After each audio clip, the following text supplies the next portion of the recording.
Okay, back with another cinematography breakdown. This one is for the Volvo EX90 advert. If you haven't watched it already, I encourage you to go and do that before looking at this because I'm going to spoil some elements of the narrative just through explaining stuff that's going on.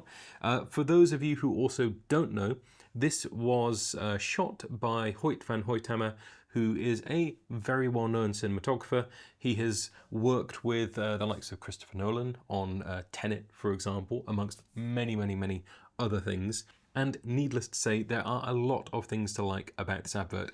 I'm going to try and give a bit of an overview of things, look at a couple of frames in more detail, and really just hit on the vibe of what is working, I think, with this. So to start off with, I've got the frames that I'm going to look at loaded up, and these are just a smattering from the advert. And I think that watching the whole thing through, what struck me as I watched more and more of it was how much variety there is within this advert. You know, they are showing a little bit like at the beginning of Up, where they showed the life of those two characters up until the point that we then come back into the story, you know, when he's an old man. So showing that life requires quite a lot of different scenarios. It requires different places, different people. You know, we got the daughter at various ages, being born as a baby, as a toddler, in school, as a teenager, and then as a young woman. So all of those different time periods are then represented within the advert, and they all have different scenarios. It's not like they're all just in the same location. They are their own complex individual setups. So the scope of this advert is massive. In terms of look, I think it's segmented into a couple of distinct areas. In the first half, it's got a very naturalistic kind of down daylight coming in through a window, soft vibe with nice layering of light and shadow, and that works very nicely. It's that kind of grounded, down to earth. This is just two people living their lives in an apartment, and one of them's got some big news kind of thing. Then whenever we flash into something that has yet to happen, it actually goes into a very stylized shot. So we have this sort of distortion, this prism effect around the lens, and that continues throughout the advert. So whenever there's something which is going to happen in the future, we actually get that look. And I've got, you know, just a few frames with that in just here, and you can see the smeariness and the kind of soft focus around the edges and the doubling up of certain things and the way the light blooms around them. So it really gives it a certain look and texture and helps to reinforce the idea that this is almost his imagination, almost something which is like a premonition, but isn't quite tangible and isn't quite formed yet, I guess. It's stuff which is going to happen, but hasn't solidified enough yet. Now I'm taking a lot and reading a lot into that, but that's the way I see it. Then at the tail end of the advert, we flip back to a kind of real life again, but it's a little bit, I don't know, inside a hospital, quite down, quite cold, a little bit stark, a little bit moody. It's the less warm daylight friendly vibe and more I'm in a hospital and things aren't great vibe.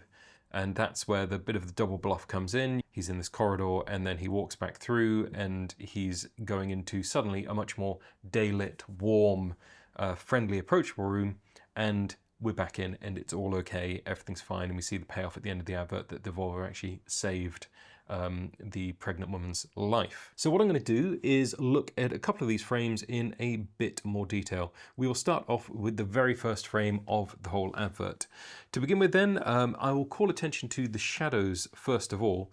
So within this shot, we obviously have a lot of shadow area on either side of the guy just here.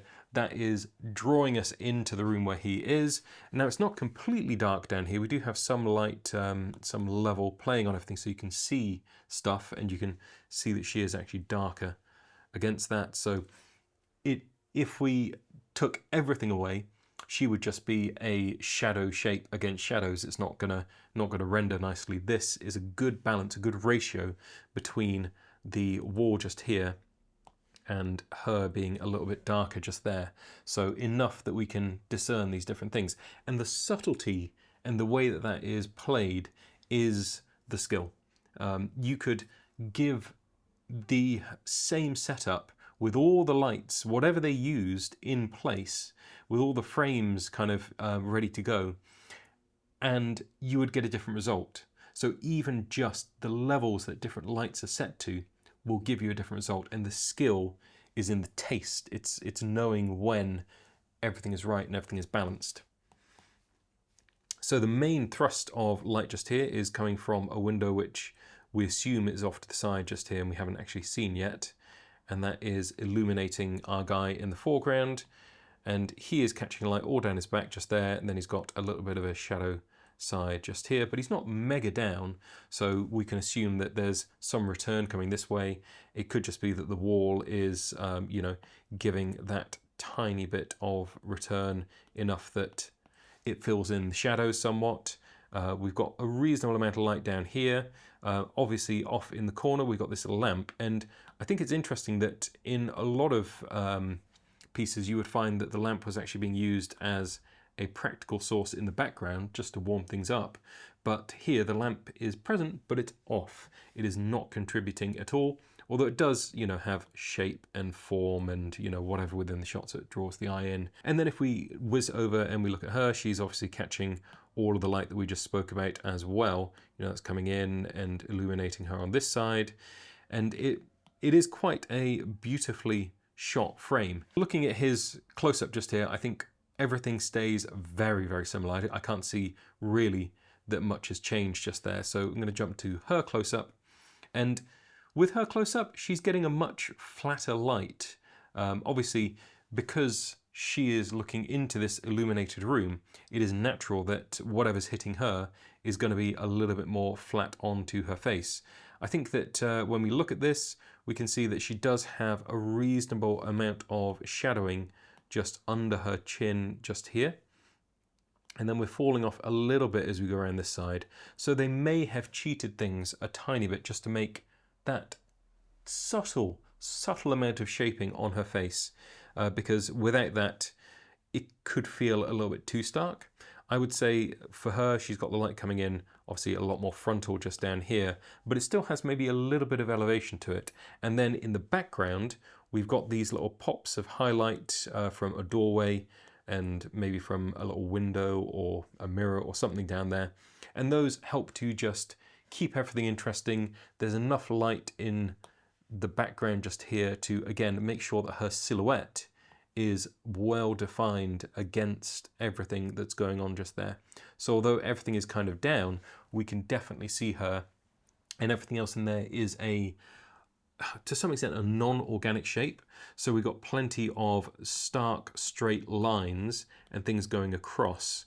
The nearest we get to like a natural shape is the out of focus blobs of light, but she is the only kind of rounded feeling shape within that as well. So that helps to set her apart on a, I don't know, like an aesthetic, a textural, like kids with the things where they put the shapes in kind of level, whatever you want to call it.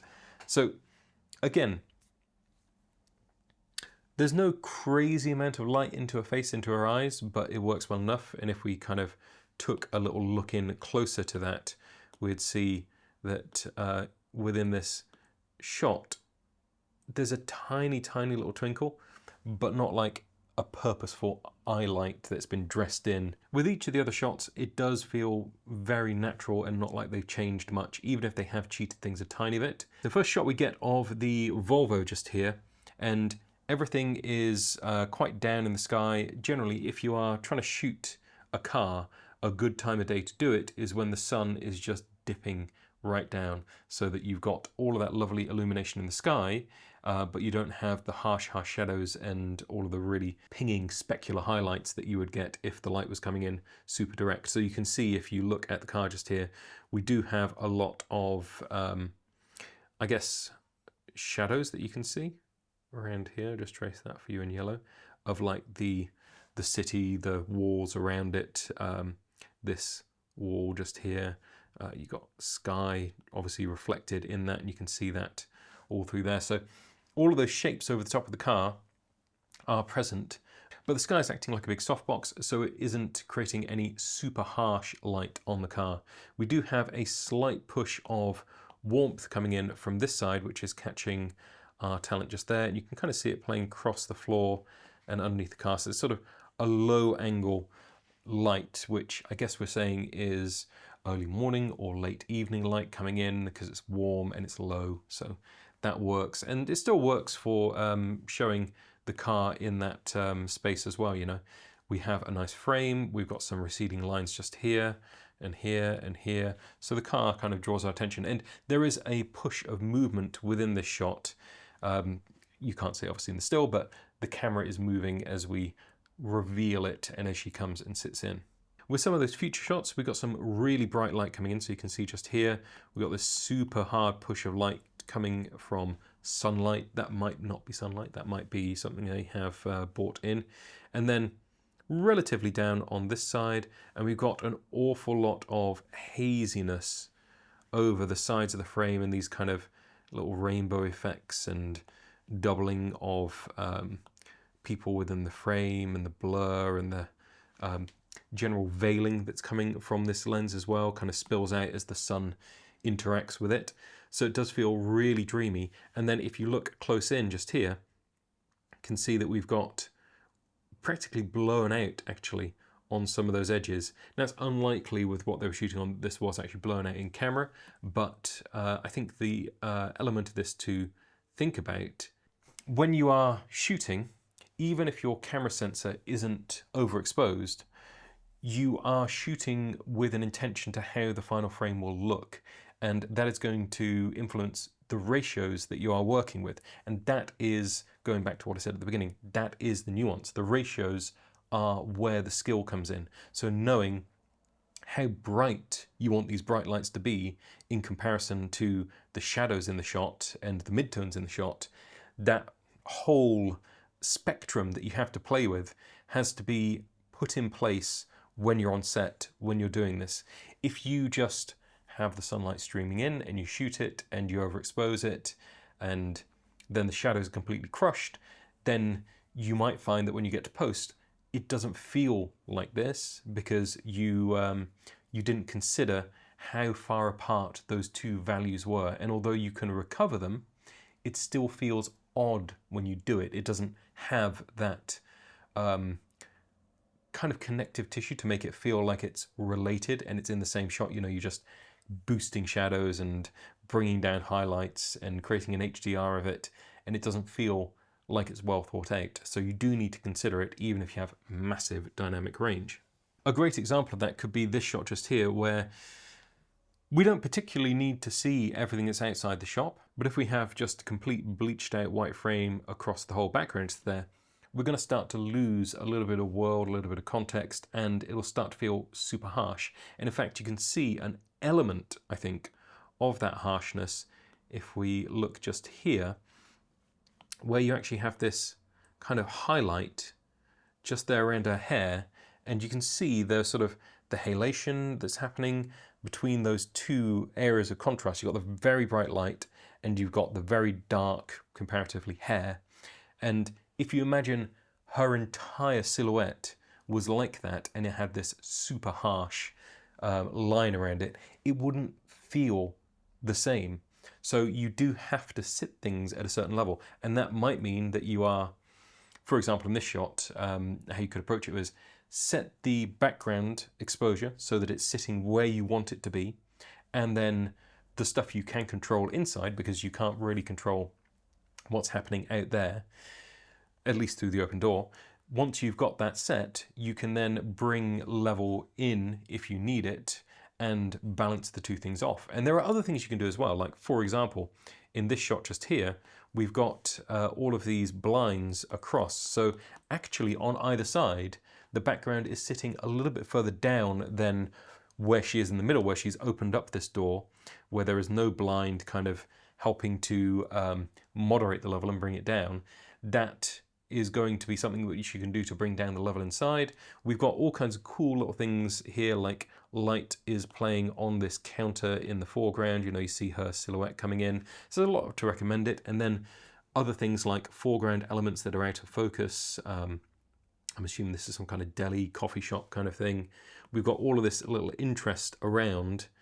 And then inside, it's super dark in here. You know, there's real density to the shadows on this side. So they probably are just trying to keep it quite controlled and bring it down, maybe even bring some neg in if the walls are really light, just to make sure that it doesn't boost up too high, because, you know, just a little bit of light on something in the foreground like this cup or these bottles, a little bit of a white wall on those, and they would lift quite a lot. So on the right hand side just here, you can see they've actually got all of these blinds closed because they want to control it a little bit. They want to take our attention away from this side of the frame and this side of the frame and draw us into the center. And she's opening the door and it's much brighter and she's moving. So all of those things are helping to do that. And then we're trying to then pepper the rest of the frame with interest and a little bit of texture to help it feel like a living, breathing space. But in terms of achievability, you know, this you can do. You just need to have the intention to get that look. You need to sit there, you need to work out what's in shot, you need to work out how much level you need to take away from things, you need to take away distractions, you need to moderate what you can, and then you need to make sure that you're working with what the outside is giving you. So, you know, if it's going to turn into a really bright sunny day really quickly and you've only got a couple of hours of cloud, you've got to work really fast to get this while you still can. So it's knowing the limitations of the shot that you're trying to get. And looking at this frame where we've got, again, loads and loads of distortions and little visual quirks. You've got all this kind of out of focusy haziness to the sides. You've got the light leak kind of kicking and duplicating elements, prism-like kind of vibe.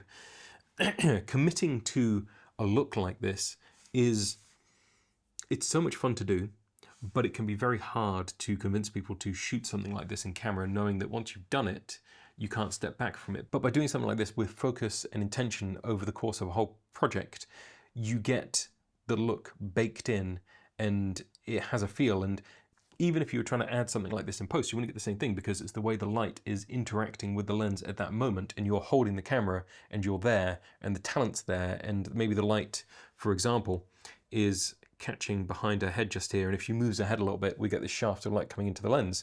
Well, you might be playing with that.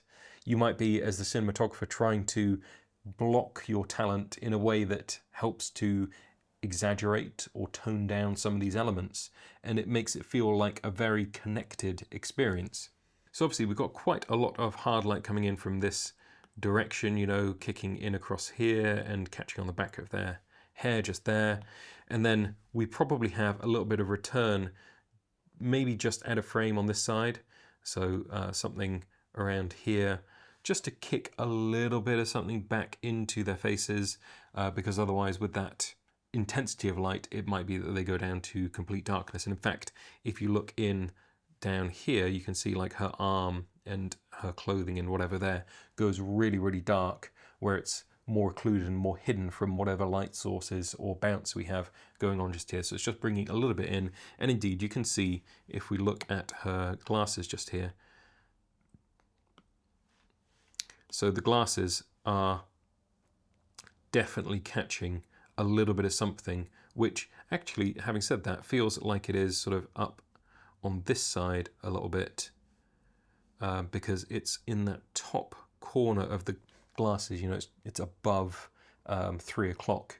So just something up there, booking in, and perhaps the return that I'm imagining coming back up in this direction is actually something that's coming just from the piano keyboard or, you know, the general environment. But super nice, super textural and fun frame, very, very alive.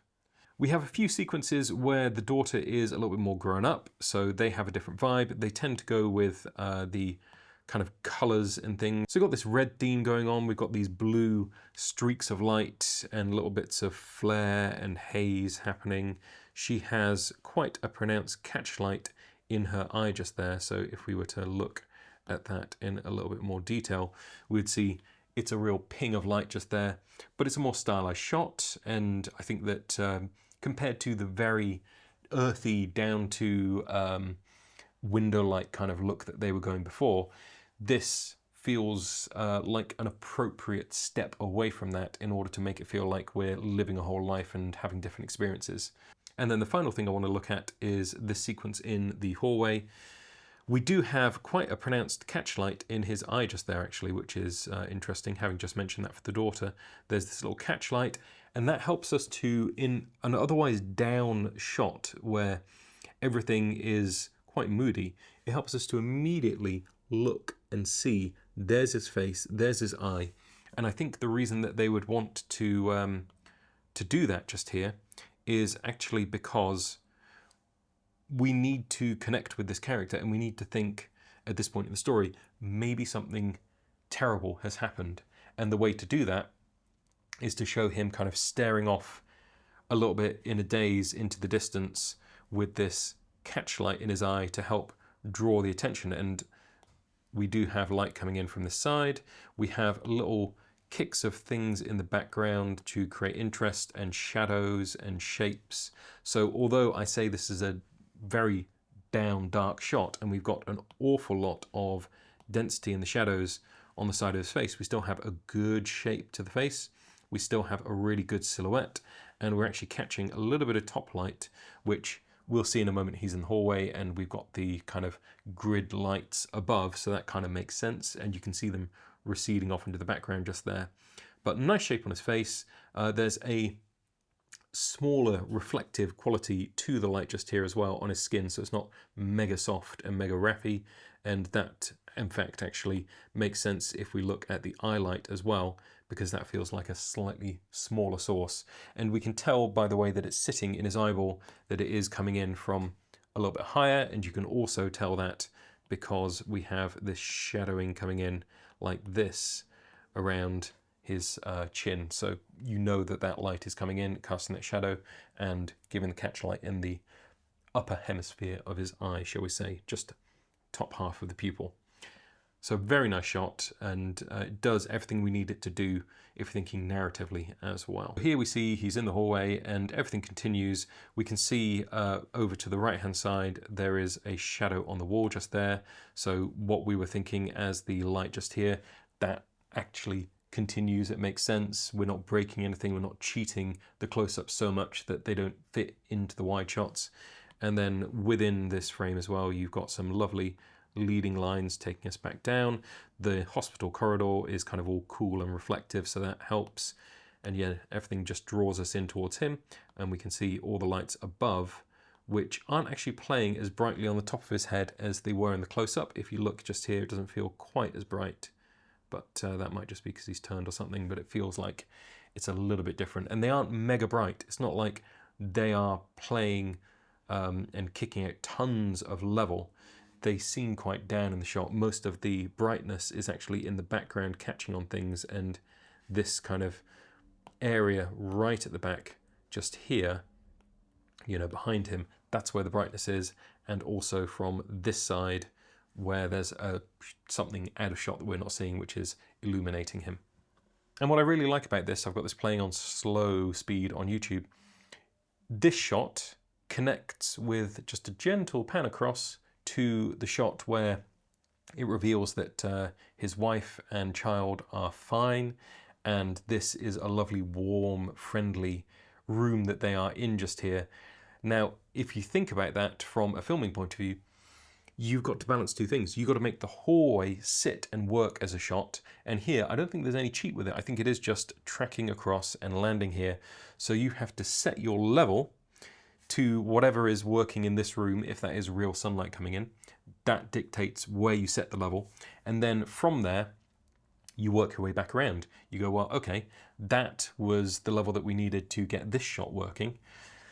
Turn it around. What do we need to do now in this hallway where I have control to get the shot that I want? And it's probably a surprising amount of light that you need if you aren't going to like have a vari-ND change or an iris change or something like that to compensate for the different levels. So you might need a lot more light in the hallway than you would at first imagine for that very, very dark shot. And in fact, I think in general, people don't quite ever get, until they've done it, how much light you can actually require to do what is a very dark shot.